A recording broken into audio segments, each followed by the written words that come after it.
My name is Natalie and I am 26 years old. I grew up in a house where affection was conditional and approval had a price tag attached to it. From childhood, I understood one thing very clearly. Love in my family depended on how useful or impressive you were. If you were winning, you were celebrated. If you were struggling, you were ignored. I learned early to stay quiet, to handle things alone, and most importantly, to never ask my parents for money. Not because I didn't need it, but because I knew the cost would be humiliation. Every conversation with them felt like a test I was already failing.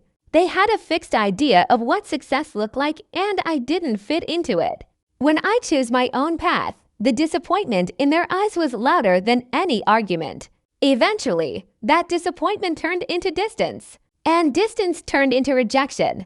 The day I was kicked out wasn't dramatic. There were no screams, no tears, just a simple sentence. You need to learn how the real world works. I packed my bag, walked out, and didn't look back because I was afraid if I did, I would break. That night, sleeping on a borrowed couch, I made myself a promise that became my survival rule. I will never need them again. The years that followed tested that promise every single day. I worked long hours at jobs that barely paid the bills, came home exhausted, and still stayed up late teaching myself new skills. I failed more times than I succeeded, but each failure hardened me instead of stopping me. I didn't tell my parents when things went wrong, and I didn't tell them when things went right either. Silence became my power. While they told relatives I was still trying to find myself, I was quietly building something of my own. I lived small, spent carefully, and avoided attention. Even when opportunities started coming, I didn't celebrate loudly. I had learned that peace was found in privacy. Slowly, almost unrealistically, my work began to pay off. One client led to another. One idea turned into a business and numbers started changing in ways I never imagined. Still, my lifestyle didn't change much. I didn't buy flashy things or post online about success. A part of me still lived like the girl who had been shown the door with nothing but a suitcase that my parents and I barely spoke during those years. When we did, the conversations were shallow and tense. They never asked how I was doing, only what I was planning to do, as if my life was still a project they were waiting to approve. Then one ordinary situation forced an extraordinary moment. A family-related legal form required financial disclosure, something I never thought would matter emotionally. I sat across from my parents at the table I once ate dinner at, feeling strangely calm. When they saw the documents, everything changed. At first, there was confusion, then disbelief, then silence. My father stared at the numbers, reading them again and again. My mother's face stiffened, her eyes sharp, calculating. And then she said it, not with pride, not with relief, but with anger. "How dare you hide this?" That sentence told me everything. They weren't shocked that I had succeeded. They were offended that they hadn't known, offended they hadn't been part of it. The page in front of them showed what I had never said out loud. My 14.6 million, built quietly, earned without help, achieved without asking them for anything, got my mother started crying loudly, emotionally, as if this revelation had somehow hurt her. My father immediately shifted into questions, talking about investments, family plans, and future expectations. Not once did either of them ask how I did it or what it cost me. I watched them carefully, noticing how quickly judgment had turned into entitlement. That's when I finally spoke. My voice didn't shake. I never asked my parents for money. I said calmly, "Not when I left. Not when I struggled. Not ever." The room went quiet again. My father tried to soften his tone, said something about family being family. My mother reached out like the past could be erased with a touch. I gently pulled away. I looked at them, really looked at them, and asked the question that had waited years to be spoken. "Remember when you kicked me out?" Neither of them answered.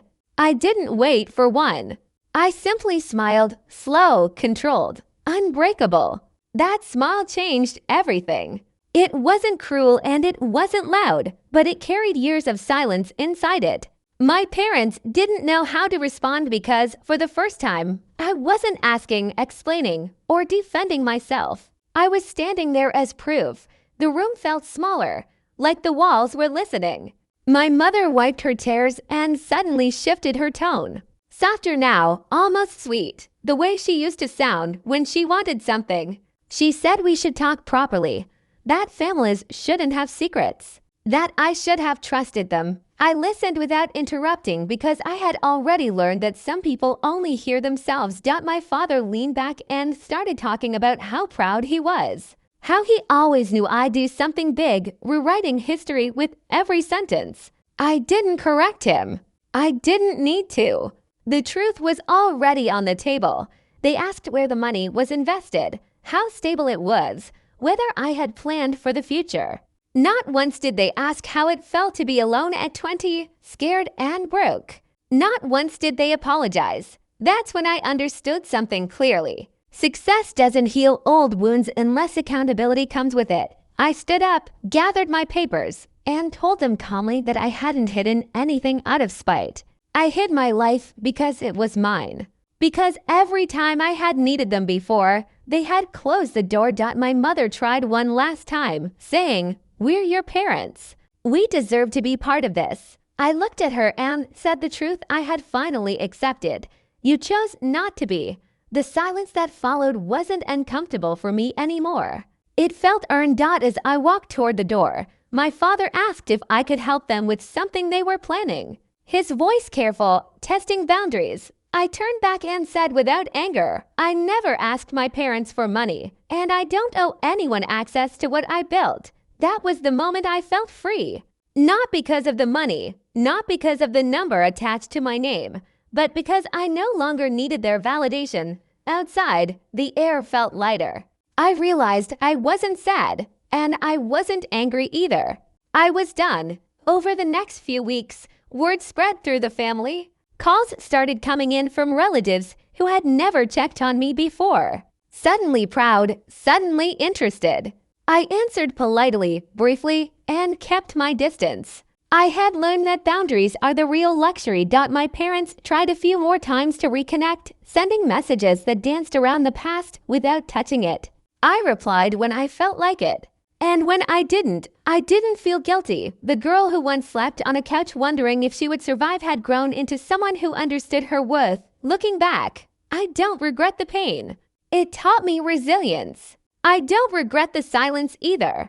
It taught me strength. And I don't regret smiling when they finally saw my $14.6 million because that smile wasn't revenge. It was closure. If you're listening to my story right now and you feel unseen, underestimated, or pushed aside, remember this. You don't need permission to become something more. You don't need applause to keep going. And you don't need to explain your success to people who weren't there for your struggle. Sometimes the best response is simply to live well and move forward with a smile. If this story resonated with you, if you believe in quiet growth, delayed justice, and self-earned success, make sure you subscribe to the channel. More powerful stories like mine are waiting for you. And the next one might feel like it was written just for you.